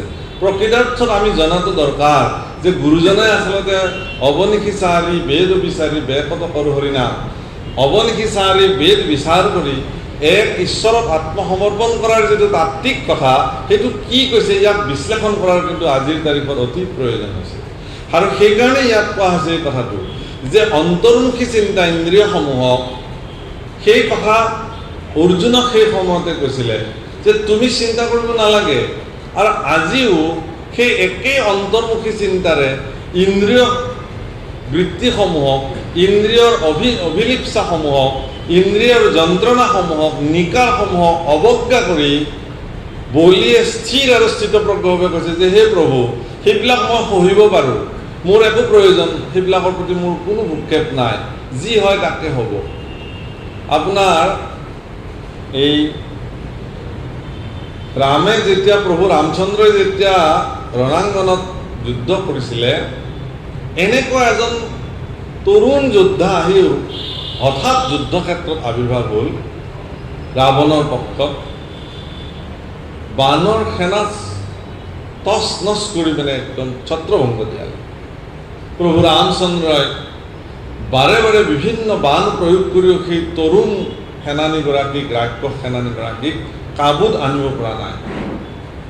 শেষত প্ৰভু ৰামচন্দ্ৰ যেন অসহায় হৈ যোৱা এনেকুৱা পৰিস্থিতি হ'ব ওলাইছে, তেতিয়া বিভীষণে গৈ প্ৰভু ৰামৰ কাণে কাণে সেই তৰুণ বীৰগৰাকীক কেনেকৈ বধ কৰিব লাগিব তাৰ অস্ত্ৰৰ বৰ্ণনা ঈশ্বৰ পুৰুষক বৰ্ণনা কৰিছে। আৰু প্ৰভু ৰামচন্দ্ৰই সেই মৰ্মে সেই তৰুণ সেনানীগৰাকীক নিধন কৰিছিল। একদম সফল ডেকা তৰুণ ল'ৰা, তেওঁৰ ডিঙিটো দুচেও কৰি পেলাইছিল প্ৰভু ৰামচন্দ্ৰ। আৰু কাটি দুচেও হৈ যোৱা ডিঙিটো, সেই মুণ্ডটো বিভীষণে বুকুত সাৱটি হুক শুকাই যেতিয়া কান্দিব ধৰিলে, বাৰে বাৰে মুখমণ্ডলত চুমা খাবলৈ ধৰিলে, বাৰে বাৰে তেজেৰে লুতুৰি পুতুৰি হৈ গ'ল। সাগৰৰ বালিত পৰি পৰি বিভীষণে চিঞৰি চিঞৰি কান্দিব ধৰিলে। তেতিয়া প্ৰভু ৰামচন্দ্ৰৰ বুজিবলৈ বাকী নাথাকিল। তেওঁ সুধিলে যে বিভীষণ, এয়া তোমাৰ পুত্ৰ? বোলে হয় প্ৰভু, মোৰ একমাত্ৰ পুত্ৰ। তেতিয়া ৰামচন্দ্ৰই কৈছিল যে বিভীষণ, তুমি মোক কিয় আগতে নকলা যে মইতো তাক বধ নকৰিলোহেঁতেন? নাই প্ৰভু, এই সৌভাগ্য তাৰ কোন জন্মত হ'ব? কৌটি কৌটি জন্মৰ অন্তৰতো এই সুযোগ সি নাপায়। সেই প্ৰভু, মোৰ পুত্ৰ মই নিজ হাতে আজি তোমাৰ হাতত মৃত্যু হোৱাটো কামনা কৰিছোঁ, আৰু তোমাৰ হাতত মৃত্যু হৈ সি ৰাক্ষসী জন্মৰ দৰে নিকাৰ গুঞ্জিবলৈ অহা মোৰ এই জীৱটোৱে, মোৰ সন্তানটোৱে পৰম গতি প্ৰাপ্ত হ'ব, মোক্ষ প্ৰাপ্ত হ'ব। ইয়াতকৈ আৰু মোক প্ৰসাদ কিবা প্ৰয়োজন আছে নেকি প্ৰভু? এইবুলি ভগৱন্ত পুৰুষৰ চৰণত মৃত পুত্ৰৰ শিৰটো যেতিয়া চৰণত থাপি দিছিল, ৰামচন্দ্ৰৰ চৰণ স্পৰ্শ হোৱাৰ লগে লগে সেই জীৱটোৱে পৰম গতি প্ৰাপ্ত হৈ মোক্ষ প্ৰাপ্তি হৈছিল। গতিকে এজন ঈশ্বৰৰ সমৰ্পিত ভক্তই নিজৰ সন্তানকো তেনেকৈ ভগৱানৰ চৰণত সমৰ্পিত কৰি দিব পাৰে। ভক্তসকলৰ এয়া বীৰ গাথা। সেই প্ৰভুসকল, যদি কিঞ্চিত মানে তেওঁৰ চিত্ত প্ৰবৃত্তি বহুত বহিৰ্মুখী হ'লহেঁতেন, চাব মন কৰিব, মই আগত এশৰণৰ ব্যাখ্যা কৰিছোঁ, কিঞ্চিত মানে যদি বিভীষণৰ ইন্দ্ৰিয় যদি বহিৰ্মুখী হ'লহেঁতেন, সেই বহিৰ্মুখী ইন্দ্ৰিয়ে এবাৰ হ'লেও তেওঁক ঋণাত্মকভাৱে তেওঁক ক্ৰীড়া কৰিলেহেঁতেন যে নাই, কিবাকে এটা অনুৰোধ কৰি হ'লেও যে প্ৰভু এইটো মোৰে সন্তান, তাক মই বুজাই পেলাই আমাৰ শিবিৰলৈ লৈ আহোঁ দিয়ক, তাক মাৰিব নালাগে বুলি হয়তো প্ৰাৰ্থনা কৰিলেহেঁতেন। মোৰ সন্তান হ'লে মই তেনেকৈ ক'লোহেঁতেন হয়তো ভগৱানক যে প্ৰভু মোৰে আৰু এইটো দুৰ্ভগীয়া কি কৰিব, তাক আপুনি কৃপা কৰক, তাক আপুনি হত্যা নকৰিব। কিন্তু ইন্দ্ৰিয় প্ৰবৃত্তি বহিৰ্মুখী নাছিল কাৰণে, অন্তৰ্মুখী আছিল কাৰণে বিভীষণে নিজৰ পুত্ৰকো প্ৰভুৰ হাতত সমৰ্পিত কৰিছিল। সেইকাৰণে কৈছে, সেইকাৰণে আমাৰ আগতে গাঁওবিলাকত গধূলি আপুনি যদি খোজ কাঢ়িছিলে, যিবিলাক আমাৰতো চব আমি গাঁৱৰ পৰা অহা মানুহ, ইয়াৰ গুৱাহাটীৰ স্থায়ী মানুহ আমি খুব কম আছোঁ। গাঁৱত আগতে এটা পৰিৱেশ আছিল, সৰু সৰু ল'ৰা ছোৱালীবিলাকে খুব চিঞৰি চিঞৰি মানে তুলসীৰ তলত চাকি দিয়ে হওক ক'ৰবাত হওক খুব চিঞৰি চিঞৰি গাইছিল, তুমি চিত্ত বৃত্তি মোৰ প্ৰৱৰ্তক নাৰায়ণ। স্কুলতো গোৱাইছিলে। সৰুৰ পৰাই যেতিয়া আপোনাৰ সন্তানটো আপুনি এই প্ৰাৰ্থনাটো চিঞৰি চিঞৰি গাবলৈ ক'ব, তাৰ চে প্ৰভু মোৰ চিত্তৰ প্ৰবৃত্তিটো তুমি নিয়ন্ত্ৰণ কৰা। সি জনা হোৱাৰ পৰাই নজনাৰ পৰাই জনা হোৱালৈকে যেতিয়া সি গাই থাকিব যে প্ৰভু মোৰ চিত্তৰ বৃত্তিটো তুমি নিয়ন্ত্ৰিত কৰা, তুমি পৰিচালিত কৰা, সেই সন্তান কেতিয়াও অসৎ হ'ব নোৱাৰে, দুৰাচাৰী হ'ব নোৱাৰে। তে সেইকাৰণে আমিবিলাকে প্ৰত্যেকে আমাৰ সন্তান সন্ততি একো নকৰালেও তুমি চিত্তবৃত্তিমূলক গধূলি ৰাতিপুৱা সকলোৰে দৌৰা দৌৰি স্কুল যাব লাগে, আমি এইবোৰ কথা বুজোঁ। 5টা বজাত 4:30 উঠিলেও আমিবিলাকে দৌৰি থাকিব লাগে, অভিভাৱকবিলাকে ল'ৰা ছোৱালীক পঠিয়াবৰ কাৰণে স্কুললৈ। আজিকালি যিটো কণ্ডিশ্যন, 7 বজাত গৈ স্কুল পাব লাগে। গতিকে আবেলি আমি যিহেতু গোটেইবোৰ লগ লাগোঁ, আমি প্ৰত্যেক পৰিয়ালত, মই এইটো কথা আজিকালি ক'বলৈ আৰম্ভ কৰিছোঁ, আমি প্ৰত্যেকেই মজিয়াতে এখন পাতি পাৰি হ'লেও, নামঘৰত চাকি জ্বলাইছে বেলেগ কথা, মজিয়াতে হ'লেও আমি ড্ৰয়িং ৰুমতে বহি হ'লেও, চকীত সকলোৱে বহি হ'লেও, প্ৰত্যেক পৰিয়ালে যদি এই প্ৰাৰ্থনাটো আমি এটা মুহূৰ্তৰ কাৰণে সকলোৱে একেলগে গাবলৈ আৰম্ভ কৰকচোন, সেই পৰিয়ালটো আজি আপোনালোকে লিখি লওক এক কলম, যে সেই পৰিয়ালৰ কোনো সদস্য কেতিয়াও সি বিভ্ৰান্ত হ'ব নোৱাৰে, দুৰাচাৰী হ'ব নোৱাৰে, অপচিন্তালৈ বেলেগলৈ যাব নোৱাৰে। যেতিয়া এটা জীৱই সদায় সদায় ভগৱানৰ আগত ক'ব যে প্ৰভু মোৰ চিত্তৰ বৃত্তিটোক তুমি নিয়ন্ত্ৰিত কৰা, মোৰ চিত্তৰ বৃত্তিটোক তুমি নিয়ন্ত্ৰিত কৰা, মোৰ চিত্তৰ বৃত্তিটোক তুমি নিয়ন্ত্ৰিত কৰা, ভগৱানে তাৰ আবেদন নুশুনাকৈ থাকিব। গতিকে সেইকাৰণে আজি সেই তেনেকুৱা একেই একক চিত্তবৃত্তি, এক স্থিৰমতি স্থিতপ্ৰজ্ঞ ঈশ্বৰৰ পৰম ভক্ত বলি আজি ভগৱানক কৈছে যে মোৰ ইন্দ্ৰিয়ৰ সমস্ত যন্ত্ৰণাক মই কোনো ধৰণৰ মোৰ আপত্তি নাই, কিন্তু হে প্ৰভু যদি তুমি বিচাৰিছা, মই যিহেতু দিম বুলি কৈছোঁ মোৰ সত্য ৰক্ষা কৰিবৰ কাৰণে, মোৰ শিৰটোতে তোমাৰ চৰণ দি মোক ধন্য কৰা। শিৰ দিয়া মানে, মাথাটো দিয়া মানে সমস্ত সমৰ্পণ কৰা, কমপ্লিট চাৰেণ্ডাৰ। হীৰা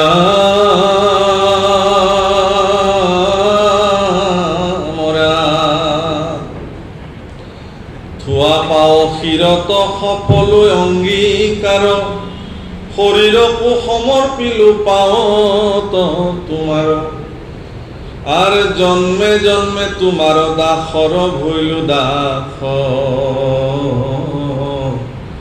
তজু চরণত মূর নুগুচু কাঠ ভাল ভইল গুচিল বিষয় মূর মহাবিষ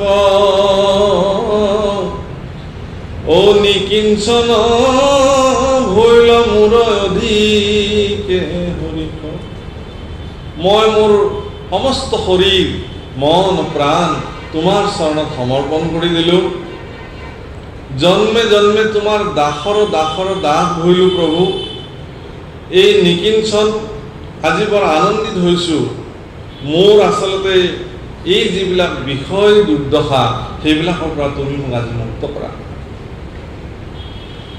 হে ৰাম শ্ৰী দূৰ কৰি কিনো কৰিলা আহ্লাদ বান্ধনু হে মোৰ পৰম প্ৰসাদ মোৰ যি শ্ৰী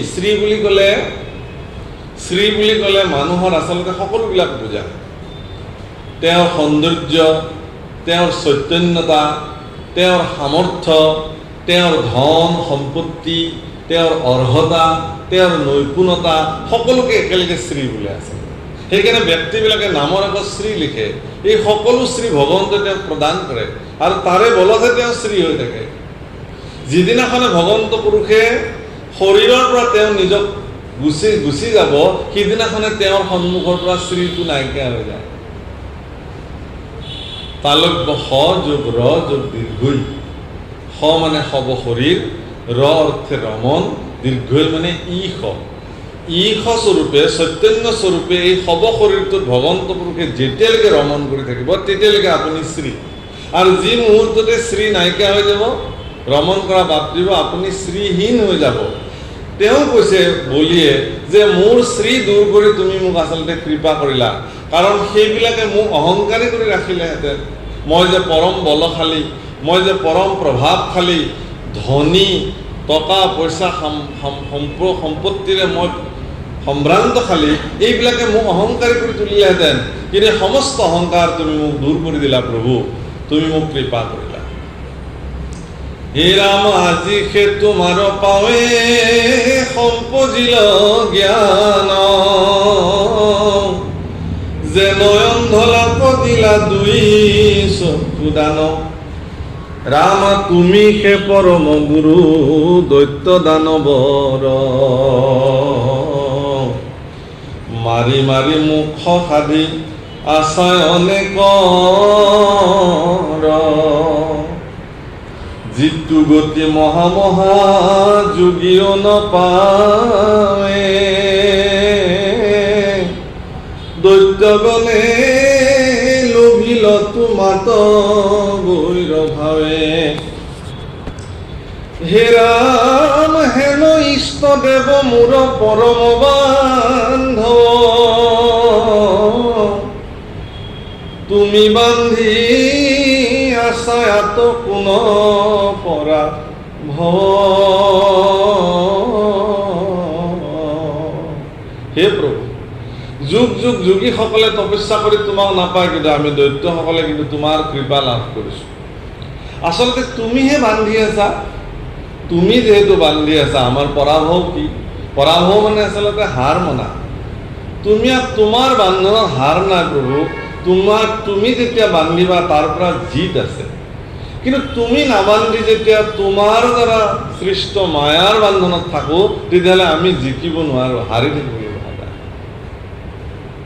গতিকে বিষ্ণু মায়াত বন্দী হৈ থাকো আমি বিষয় মায়াত বন্দী নহয় তোমাৰ মায়াই বান্ধৱ বিষ্ণু মায়া গতিকে তুমি বান্ধিছা ভালে হৈছে প্ৰভু মোৰ পৰাভৱ নাই আৰ যতে কবুলাহা মূৰ লৰে মতিক তোমাৰ ক্ৰোধক দেখু বৰ তো অধিক তুমি যে মোৰ প্ৰতি ইমান ক্ৰোধ কৰিছা এইটো মোৰ কাৰণে ভাগ্য এইটো এটা শ্ৰেষ্ঠ বৰতকেও বহুত ওপৰত কাৰণ তুমি মোক ক্ৰোধ কৰিছা তুমি যদি মোক ক্ৰোধ নকৰিলাহেঁতেন তেতিয়াহ'লে মোৰ এই ইন্দ্ৰিয়ৰ প্ৰতি বিৰক্তি ভাৱ জন্ম নহ'লহেঁতেন, তোমাৰ ক্ৰোধত যদি মই এই শাস্তি নাপালোহেঁতেন, নাক পাশত যদি বন্দী হৈ পেলাই নাথাকিলোহেঁতেন, তেতিয়াহ'লে মোকো যে কোনোবাই বান্ধিব পাৰে এনে ভাৱনাই মোক ক্ৰীড়া নকৰিলেহেঁতেন।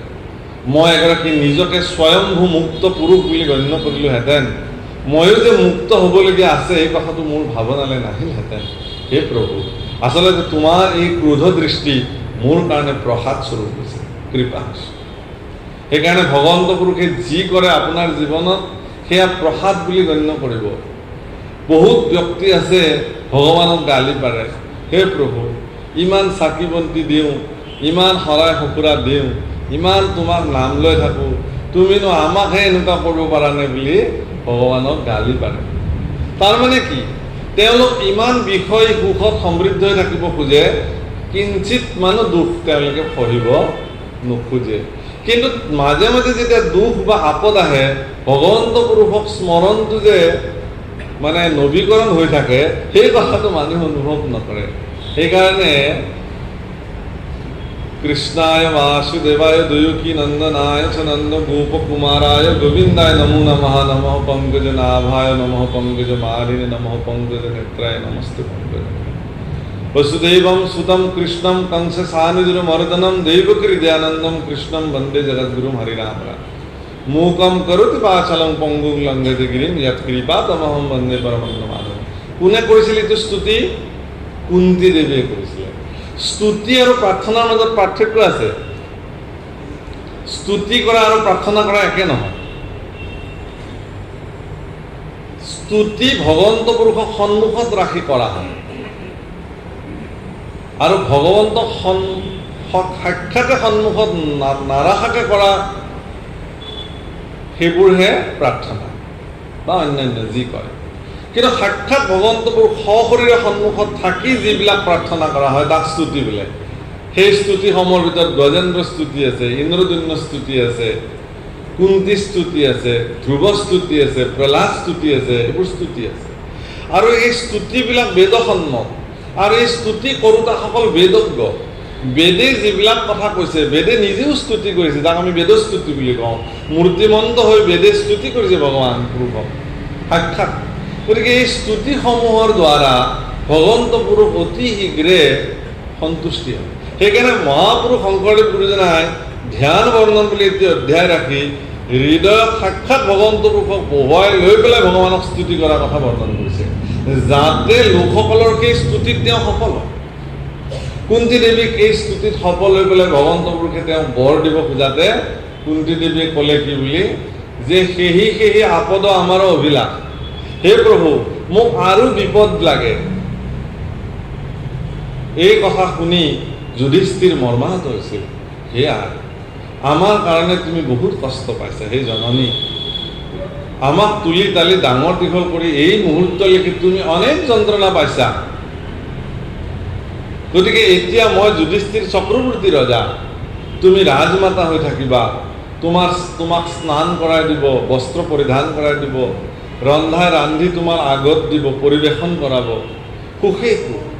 হে আই, আমি নিমিত্ত মাত্ৰ ৰজা হ'ম, তুমি যি ক'বা তাকেই চলাম ৰাজ্য, তুমি তেনেকৈ থাকিবা। কিন্তু এই মুহূৰ্তত তুমি ভগৱানৰ পৰা আৰু আপদ বিচাৰিলা যে, এইটো কেনে কথা? তেতিয়া কুন্তীয়ে কৈছিল যে হে বাছা, মোৰ আশীৰ্বাদ, তুমি এগৰাকী ধন্য ৰজা হিচাপে, চক্ৰৱৰ্তী ৰজা হিচাপে তুমি ৰাজসুখ তোমালোকে ভোগ কৰা, কিন্তু মোক এই সুখলৈ নাটানিবা, কাৰণ মোক এই সুখৰ প্ৰয়োজনীয়তা নাই। কাৰণ যদি ময়ো তোমালোকৰ লগত এই সুখত বিলীন হৈ যাওঁ, তেতিয়াহ'লে সমস্ত আপদত যেনেকৈ বাৰে বাৰে ভগৱানক স্তুতি কৰোঁতে কৰোঁতে ভগৱান আহি আহি একদম আমাৰ ঘৰতেই থাকিবলৈ ল'লে, যদি মই এতিয়া তোমালোকৰ সুখ স্বাচ্ছন্দ্যত ময়ো যদি বিলীন হৈ যাওঁ, কালিৰ পৰা যদি ময়ো ভগৱানক স্তুতি কৰিবলৈ পাহৰোঁ, তাৰ পিছত যদি তোমাৰ কিবা বিপদ আহে, তাৰ পৰা কোনে তোমাক ৰক্ষা কৰিব? এগৰাকী মাতৃৰ ত্যাগ চাব।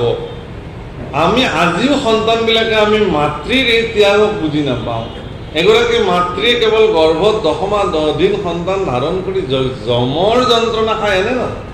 যিদিনাখন ভূমিষ্ঠ কৰাব সিদিনাখনতো মোৰ জননী আই কিমান মোৰ কাৰণে কষ্ট পালে, সেয়া আৰু ভগৱান জানে, মইতো নাজানো। জন্মিলো বাছ লেঠা শেষ ইমানে নহয় নহয় নিজৰ শৰীৰৰ স্তনৰ আহাৰ খুৱাই মোৰ বিষ্ঠা মূত্ৰ চফা কৰি স্বতন্ত্ৰ কৰিবৰ কাৰণে মোৰ আই কিমান বেদনা দুখ সহিলে মোৰ জননী। গতিকে সেইকাৰণে প্ৰভু ৰামচন্দ্ৰই কৈছিল অপি স্বৰ্ণময়ী লংকা নমে লক্ষ্মণৰ উচ্চতে জননী জন্মভূমি স্বস্বৰ্গাদপি গৰীয়সী।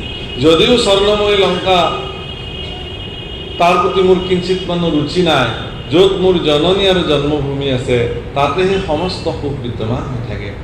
যিবোৰ সন্তানে নিজৰ মাতৃৰ দুখানি চৰণত স্বৰ্গসুখ বিচাৰি নাপায়, যিবিলাক সন্তানে নিজৰ মাতৃৰ দুখানি চৰণৰ ৰজ ক্ষীৰত সৰ্বদা অভিষেক নকৰে, যিবিলাক সন্তানে নিজৰ মাতৃৰ দুখ শাৰীৰিক বেদনা যিবিলাক সন্তানে বৃদ্ধকালতো তেওঁলোকে অনুভৱ নকৰে, তেওঁলোকৰ জীৱন আচলতে বৃথা।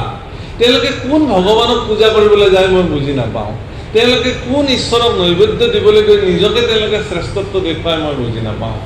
গতিকে সেই কথা বহুত ডাঙৰ কথা যে সেইকাৰণে জননীয়ে যিসমূহ কষ্ট কৰিছে, গতিকে সেয়া কুন্তী দেৱীয়েও বাৰে বাৰে নিজৰ সমস্ত সুখ আৰু সমৃদ্ধি প্ৰাপ্তিৰ সময়তো ৰাজভোগ ৰাজমাতা হিচাপে অভিলাষ প্ৰাপ্তিৰ সময়তো তেওঁ কিন্তু তাৰ পৰা বঞ্চিত কৰি নিজৰ সন্তানৰ কল্যাণৰ কাৰণে তেওঁ আপদ দুখ তেওঁ জীৱনত ঈশ্বৰৰ প্ৰসাদ হিচাপে মাগি লৈছিলে। আৰু আচৰিত লাগে যে যি গান্ধাৰী ৰাজভোগত থাকি তেওঁৰ জা জ্বলি কুন্তীৰ এদিনো বিচাৰ নকৰিলে, সেই কুন্তীৰ তিল তিল যন্ত্ৰণাৰ সমস্ত সমভাগী হিচাপে গান্ধাৰীৰ লগত কুন্তীয়ে গোটেই জীৱন অতিবাহিত কৰিছিল। ইয়াতকৈ আৰু মমতাময় মাতৃৰ উদাহৰণ জগতত কি হ'ব পাৰে? গতিকে এগৰাকী শ্ৰেষ্ঠ মাতৃৰ উদাহৰণ দিবলৈ গ'লে অন্যতম কুন্তী দেৱীৰ জীৱন ধাৰা আপোনাক ক'ব পাৰে। তেনেকুৱা কুন্তী আজিও আমাৰ সমাজত লক্ষ লক্ষ আছে। প্ৰতিগৰাকী মাতৃয়ে তেনেকুৱা কুন্তীৰ ভূমিকা আজিও গ্ৰহণ কৰি আছে। গতিকে কোনখন বিশ্ববিদ্যালয়ে, কোনখন মহাবিদ্যালয়ে, কোনখন বিদ্যালয়ে আমাৰ ল'ৰা ছোৱালীবিলাকক এই শিক্ষা প্ৰদান কৰিব, এই চিন্তাতহে আমি এতিয়া মগ্ন হৈছোঁ। গতিকে এইখন বিশ্ববিদ্যালয় মহাপুৰুষে গঢ়ি থৈ যোৱা এই নামঘৰ বিশ্ববিদ্যালয়ৰ মজিয়াত কিন্তু আমি আমাৰ সতি সন্ততিবিলাকক এই শিক্ষা প্ৰদান কৰিব পাৰোঁ। তে যি কি নহওক, তে গতিকে দুখ তাকে বলিয়ে কৈছে যে এই দুখ, যি দুখ আচলতে হে বাপ তোমাৰ ক্ৰোধে আচলতে মোক এই বিষয় সুখ সমৃদ্ধিৰ পৰা মোক আচলতে আঁতৰাই লৈ গুচি আহিলে, মোক কৃপা কৰিলে। হে ৰাম ধন জন পুত্ৰ পৰিবাৰ মায়াময় সংসাৰত বিচাৰিয়া কৰিলা নিশ্চয় কেৱল নিৰ্ভয় স্থান তোমাৰ চৰণ জানি পিতামহে তাতে পখিলো শৰণ। মই জানো প্ৰভু পৃথিৱীৰ সমস্ত দুখ দুৰ্গতিৰ পৰা পৰিত্ৰাণ পাবৰ কাৰণে একমাত্ৰ স্থানডোখৰে হ'ল তোমাৰ এই দুখানি অভয় চৰণ। সেইকাৰণে মোৰ পিতৃ পিতামহ প্ৰহ্লাদে এই কথা জানি তোমাৰ দুখানি অভয় চৰণত ইতিমধ্যে তেওঁ শৰণ লৈ নিজক সমৰ্পিত কৰি ৰাখিছে। আর কুমার কালরে পরা তোমাত ভকত তজু গুণগান তজু শরণে বেকত তুমি বিনে আন নিশ্চিন্ত পিতামহ দাস বংশ বুলি মোক কৰা অনুগ্ৰহ।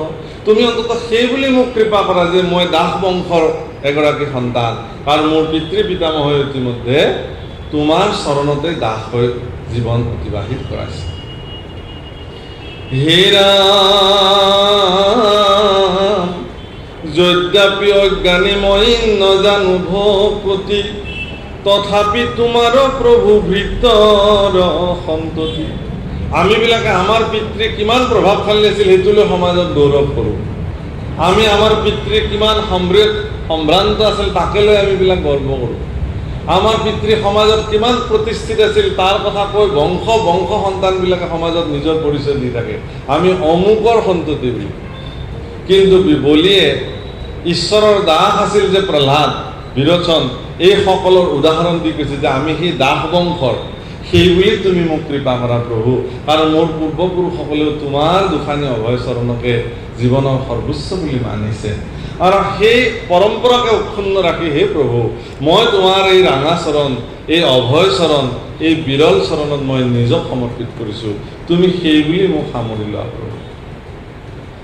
আমি ভাবোঁ যে এটা প্ৰাৰ্থনা গালেই ভগৱানে আমাক সামৰি ল'ব, নহয়। উদাহৰণ, কিমান কাৰুণ্য কাকতি কৰাৰ পিছতে ভগৱানে এবাৰ কাৰোবাক শৰণ্য প্ৰদান কৰে। কিন্তু ভগৱান শৰণাগত বৎসল, মনত ৰাখিব, ভগৱান যে শৰণাগত বৎসল সেই কথা তেওঁ বাৰম্বাৰ প্ৰমাণিত কৰিছে। এবাৰ যদি তেওঁ কাৰোবাক নিজৰ শৰণ প্ৰদান কৰিলে সেই জীৱৰ আৰু কেতিয়াও অকল্যাণ নাই, তেওঁ বেলেগ কথা ভাবিবলগীয়া তেওঁৰ জীৱনত নাই। কিন্তু আপোনাক সামৰি ল'লে নে নাই সেইটোৱে ডাঙৰ কথা। যদি ল'লে আপুনি পৃথিৱীত নিশ্চিত হৈ থাকক। হে ৰাম হেন জানি চক্ৰপাণি কৰা পৰিত্ৰাণ, বিস্তৰ কহিব কিবা তুমি সৰ্বজান, অনেক বুলন্ত বুলি বচন প্ৰবোধ, কিঞ্চিত একো নপাতলে বামনৰ ক্ৰোধ। ইমান কাকতি কৰাৰ পিছতো বামন স্বৰ বিশ্বৰ পুৰুষৰ মন কিঞ্চিত মানুহ বলি এতিয়ালৈকে গলাব পৰা নাই। হে ৰাম ভ্ৰুকুটি কুটিল মুখ আখি আৰ কত, কাম্পে উৰুষিৰ কৰয় ধৰ ক্ৰোধত, বলি ককটাক্ষে শান্ত ধৰ কামুৰি, মূৰ্তিক দেখন্তে যেন ধাতু যায় উৰি, হেন দেখি বলি মৌন হুয়া বসি আছে, শুকনি গদতি পৰীক্ষিত শুনা পাছে। আর সেই বেলা প্রহ্লাদত হিতে উপস্থিত, ভূমিত ভৈলন্ত যেন চন্দ্রমা উদিত, পীত বস্ত্রে শুভে আতি শ্যাম কলেবৰ, বিজুলী সুঠিৰ যেন নব জলধৰ, কমল লোচন চাৰু বদন মণ্ডল, সুন্দৰ কৰ্ণত জলে মকৰ কুণ্ডল, ক্ষীৰ ছত্ৰাকৃত কেশ নীল আকুঞ্চিত, সুবলিত ভুজ দুই আজানুলম্বিত, সুদীৰ্ঘ আঙুলিয়াৰ কত কৰ তল, কম্বু কণ্ঠ ৰুচিৰ বহল বক্ষস্থল, নাসাতিল কুসুম দশন কুণ্ড কৰি, অৰুণ অধৰ যেন ৰত্নে আছে গঢ়ি, পৰিকৰ সম সুবলিত উৰু দুই, সুকুমল পদক দেখন্তে সুখী হৈ, পৰম মধুৰ মূৰ্তি ৰূপ আখৰিক, সৰ্বকালে দেখি যেন বিংশতি বৰিষ, স্থানক প্ৰকাশ কৰে শৰীৰৰ জ্যোতি, মাধৱৰ মুখ্য পাৰিষদ মহামতি, দেশন কেশনটো সমহা মনোহৰ বেশ, ভৈলন্ত প্ৰহ্লাদ সেই সভাত প্ৰৱেশ। নিজৰ বংশধৰ বলিৰ এই অৱস্থা দেখিছে যে বামনে কোনো কাৰণতে তেওঁৰ প্ৰতি খুব প্ৰসন্ন হোৱা নাই। সেইকাৰণে স্বয়ং বৈকুণ্ঠৰ পাৰিষদ পৰম ভক্ত প্ৰহ্লাদ একদম পাৰিষদী তনু ৰূপত আহি সেই স্থানত উপস্থিত হৈছে আৰু ৰূপ বৰ্ণন কৰিছে। স্বয়ং সাক্ষাৎ ঈশ্বৰৰ স্বৰূপ চন্দ্ৰৰ দৰে উজ্জ্বল হৈ আহি সেই স্থানত উপস্থিত হৈছে। আৰু প্ৰহ্লাদেও বিষ্ণুৰ এতিয়া স্তুতি কৰিব, ব্ৰহ্মাই তেওঁক স্তুতি কৰিব, সমস্ত দেৱতাবিলাকে তেওঁক স্তুতি কৰিব। তাৰপিছত ঈশ্বৰ পুৰুষ তেওঁৰ প্ৰতি খুব প্ৰসন্ন হ'ব আৰু বলিৰ প্ৰতি কৃপা কৰিব হ'ব। হে প্ৰভুসকল, আইসকল, সময়ো আমাক নিৰ্দেশনা কৰিছে।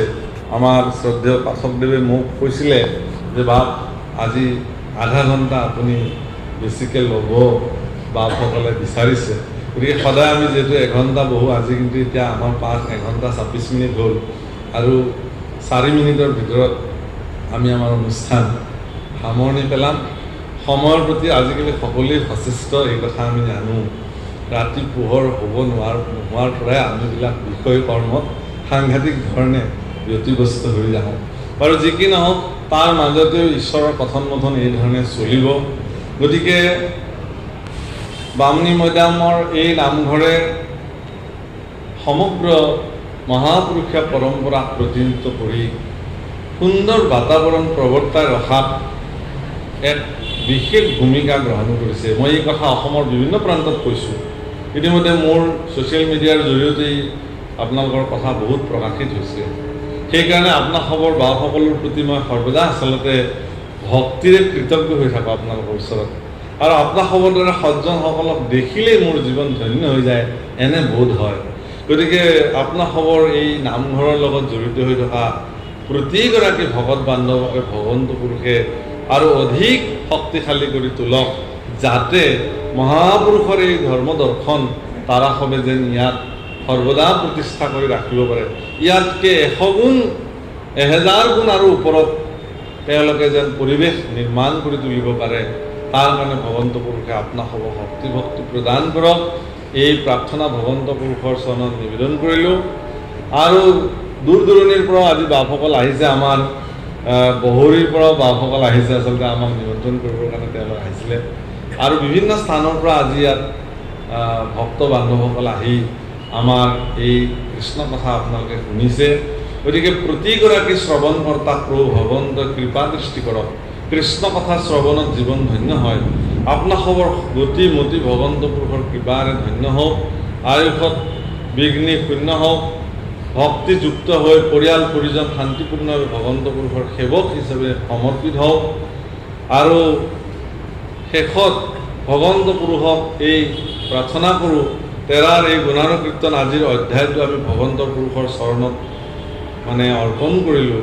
আৰু ভগৱন্ত পুৰুষক প্ৰাৰ্থনা কৰিলোঁ আমাৰ মাননীয় উদ্ধৱ পাঠকদেৱৰ নেতৃত্বত যি ট্ৰাষ্ট, আমাৰ এই ট্ৰাষ্টে যিখিনি কথা পৰিকল্পনা কৰিছে তেওঁলোকৰ সামৰ্থ্য অনুযায়ী, তেওঁলোকৰ বুলি ক'লে ভুল হ'ব, আমিও জড়িত হৈ আছোঁ।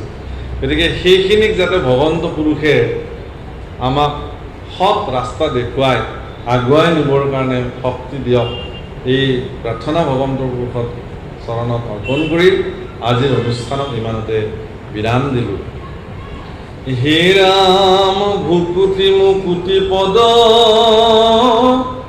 হাততে মিলাই, পৰম ভকতি হয় মাধৱৰ পাৱে, হেন জানি শুনা সবে সাৱধান কৰি, পাত পচাৰূপ ডাকি বোলা হৰি হৰি। আৰ হেন জানি শুনা হবে সাৱধান কৰি, পাত পচাৰূপ ডাকি বোলা হৰি হৰি। হৰি ৰাম